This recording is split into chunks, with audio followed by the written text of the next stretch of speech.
I, 28M, never thought I would have to write something like this about my own sister. Amy, 32F, and I lost our dad 2 years ago to a sudden heart attack while he was driving home from work. Our mom passed away from cancer when I was 8 and Amy was 12, so for most of our lives, it was just the three of us. After mom died, dad had to work 2 jobs to keep us afloat. He worked as a mechanic during the day and took night shifts at a warehouse. This meant Amy basically became my second parent. She cooked, helped me with homework, attended my school events, and basically kept our household running while dad worked himself to exhaustion. Growing up, Amy and I were incredibly close. She was more than just a big sister, she was my best friend, my confidant, and my protector. When I was bullied in middle school, she walked me to school every day. When I had my first heartbreak at 16, she stayed up all night with me eating ice cream and watching movies. She even postponed college for a year to help dad save up more money. I always looked up to her and felt incredibly grateful for her sacrifices. Dad was a simple, hard-working man who lived in the same modest 3-bedroom house for over 30 years. He drove the same old Toyota until it practically fell apart, bought clothes from discount stores, and never took vacations. He never talked about money or investments. The only financial advice he ever gave us was to save for emergencies and avoid debt. After he passed away, it seemed natural for Amy to handle all the paperwork since she's an accountant and I was dealing with a crisis at work. My company was going through layoffs and I was fighting to keep my job. I trusted Amy completely to handle everything fairly. She told me dad had left the house to both of us, which we sold for $280,000 and split equally. She said there was a small life insurance policy that barely covered the funeral expenses, and that was it. I had no reason to doubt her. It fit with everything I knew about dad's lifestyle. Last week, my wife Sarah and I were cleaning out our storage unit because we're trying to downsize to save money for a house down payment. While sorting through boxes, I found one filled with dad's old papers that Amy had given me to store about a year ago. At the bottom of the box was a bank statement from just 2 months before dad died. My hands started shaking when I saw the numbers. It showed an investment account worth $412,743.82. The statement showed regular monthly deposits going back years, along with steady investment growth. Dad had been quietly saving and investing a significant portion of his income all this time. I couldn't process what I was seeing. I called Amy immediately and asked her to come over. When she arrived and I showed her the statement, her reaction told me everything. At first, she tried acting confused, saying she didn't remember seeing any investment accounts. Then when I pressed harder, she got defensive and said dad had told her to handle his finances after he died.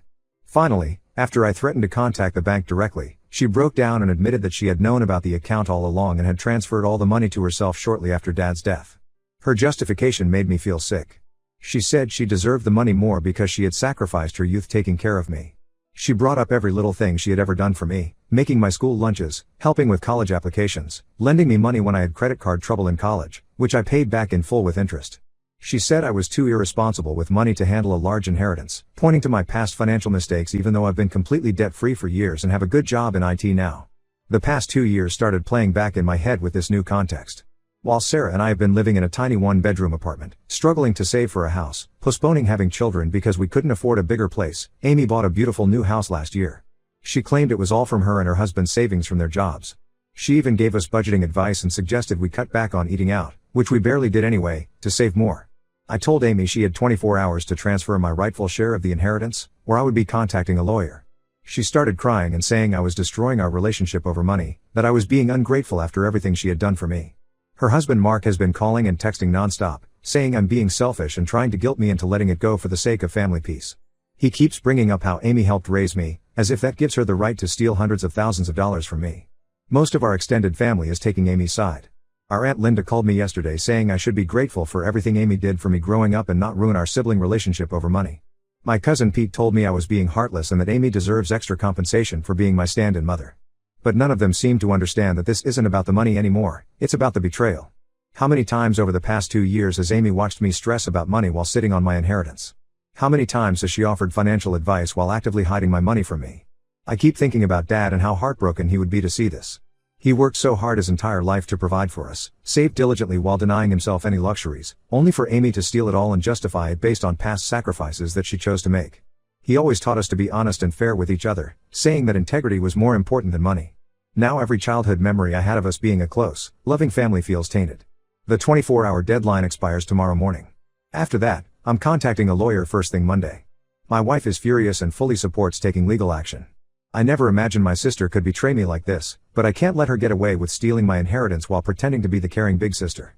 Update 1. It's been 2 weeks since my original post, and I want to thank everyone for their support and advice. The situation has gotten even more complicated than I initially thought. After my 24-hour ultimatum expired, Amy did transfer some money to my account, $50,000. Along with the transfer, she sent me a lengthy email that made my blood boil. She claimed this was my fair share of the inheritance because she had spent far more than that raising me after Mom died. The email included a detailed spreadsheet of expenses from our childhood, going back almost 20 years. She had listed everything: school supplies, groceries, utilities, my portion of the rent, clothes, medical expenses, even the cost of the video games she bought me for birthdays and Christmas. She calculated that she had spent over $75,000 of her own money on me during the year she helped raise me, money from her early paychecks while Dad was struggling with 2 jobs. The spreadsheet even included interest calculations, as if this was some kind of loan that needed to be repaid.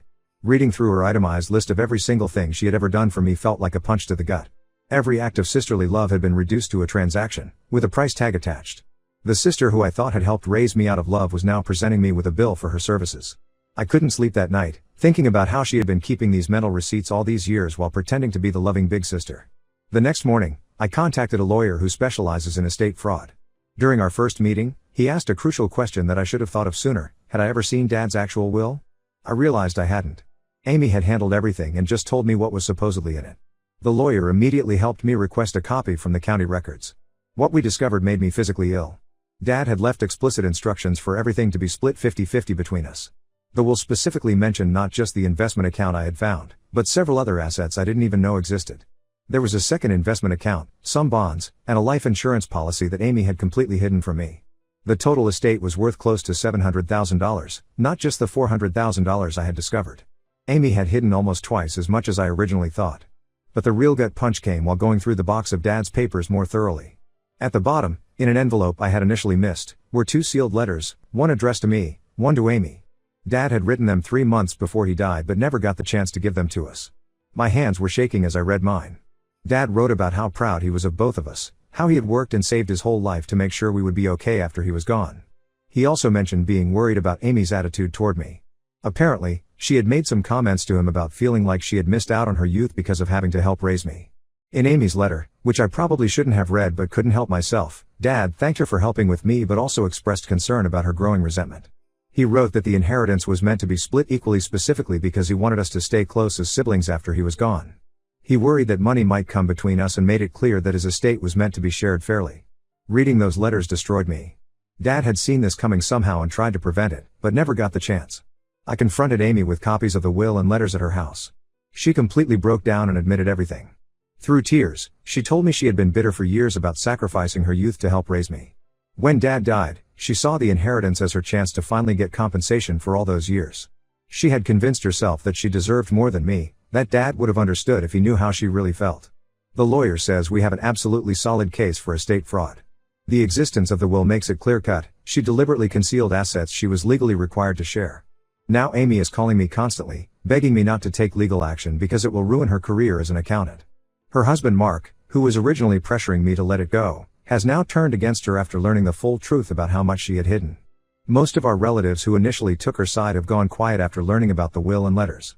The few who still defend her say that growing up without a mom affected her more deeply than anyone realized, that having to be a mother figure at 12 years old warped her perspective on family and money.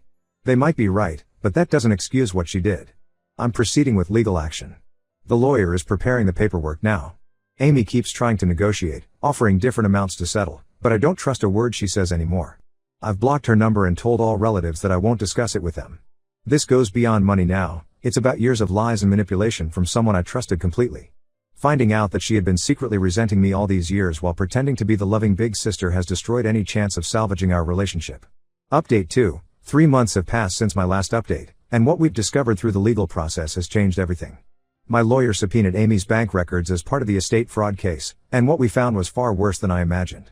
She hadn't just hidden the inheritance after Dad died, she had actually started moving his money while he was still alive.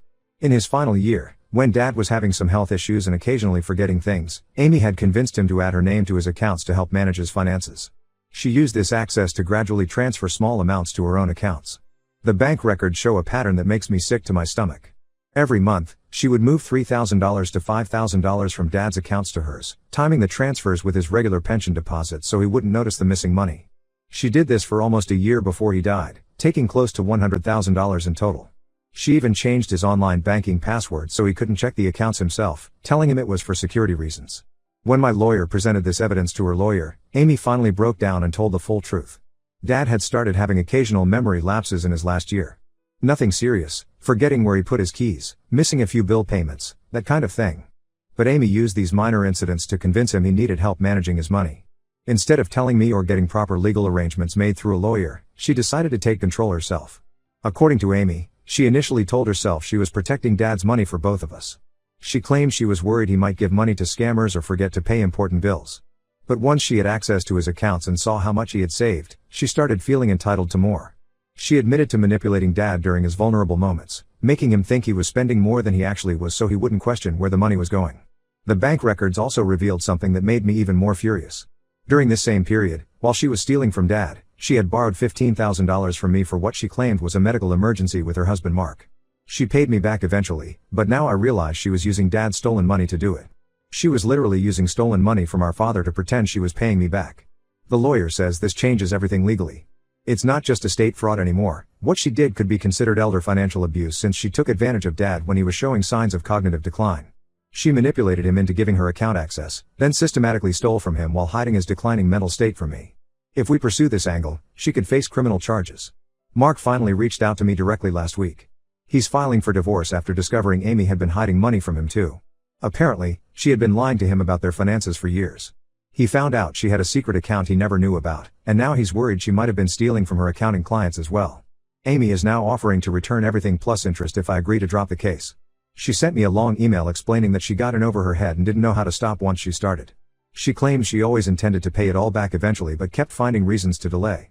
She's begging me to show mercy, saying criminal charges would destroy her life and career. Some family members are pressuring me to accept her offer. Our Aunt Linda, who initially defended Amy, now says that while what she did was wrong, sending her to prison won't bring Dad back. Our cousin Pete suggested that maybe Dad's memory issues were worse than we knew, and Amy's actions, while wrong, might have come from a place of genuine concern about his mental state. But I keep thinking about Dad in his final year, being manipulated and stolen from by his own daughter. While he was having those small memory lapses that frightened and confused him, his trusted daughter was using them to steal his life savings instead of getting him proper help. I also can't stop wondering, if he hadn't died when he did, how much more would she have taken? Would she have eventually cleaned out all his accounts? The lawyer says we have an extremely strong case if we want to pursue criminal charges. I haven't decided yet what I'm going to do, but I know one thing, I'll never be able to look at my sister the same way again. The person I thought she was never really existed. Update 3, it's been 6 months since this nightmare began, and everything has finally come to a head, though not in the way anyone expected. Amy checked herself into a mental health facility last month after having what Mark described as a complete breakdown. She apparently hadn't slept for days and was becoming increasingly paranoid about everyone finding out what she had done. The divorce proceedings between Amy and Mark revealed even more shocking information. She hadn't just been hiding money from him, she had been embezzling from several of her accounting clients for years. When the State Board of Accountancy started investigating her after Mark reported some irregularities he found, she completely fell apart. 3 of her biggest clients have already pressed criminal charges, and more may follow. Before checking herself in, Amy signed over everything she had taken from Dad's estate, plus interest. Her lawyer delivered a cashier's check along with a USB drive containing all her financial records. The drive showed years of systematic theft and deception, not just from Dad and me, but from practically everyone who trusted her. She had been running a complex web of fraud, moving money between accounts to cover her tracks. I also learned why she really needed that $15,000 loan from me 2 years ago. She had been gambling online, trying to win back money she had taken from one of her clients. Mark found dozens of online casino accounts in her name, with hundreds of thousands in losses. She had been stealing to cover gambling debts, then gambling more trying to fix her mistakes. It was a vicious cycle that just kept getting worse. Most of our relatives have stopped defending her actions entirely. Even Aunt Linda, who was her strongest supporter, admitted that Amy needs serious help beyond what family can provide. The few relatives who had sided with her initially have been calling to apologize to me, saying they had no idea about the gambling or the extent of her deception. I received a long letter from Amy last week, written from the facility where she's getting treatment.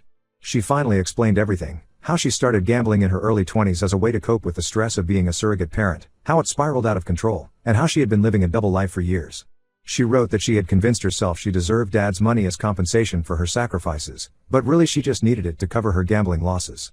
The hardest part to read was her admission that she had been planning to steal from Dad even before his memory issues started.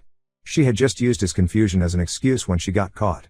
She ended the letter begging for forgiveness, saying she knows she doesn't deserve it but hopes someday I can at least understand that she was sick. I've decided to go no contact permanently. Some people, including my wife Sarah, say I'm being too harsh, that Amy is sick and needs family support to recover. But I can't forget how she manipulated our father in his final days, how she watched me struggle financially while sitting on stolen money, how she turned every act of sisterly love into a transaction she felt entitled to collect on. The inheritance money is now in a trust managed by an independent trustee. I'm using part of it to establish a scholarship in Dad's name at his old high school, focusing on helping students who have lost parents.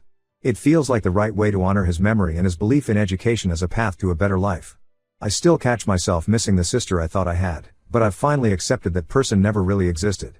The real Amy was hidden behind a mask of caring and sacrifice, systematically stealing from everyone who trusted her. I hope she gets the help she needs, but I can't have her in my life anymore. Some betrayals just cut too deep to heal.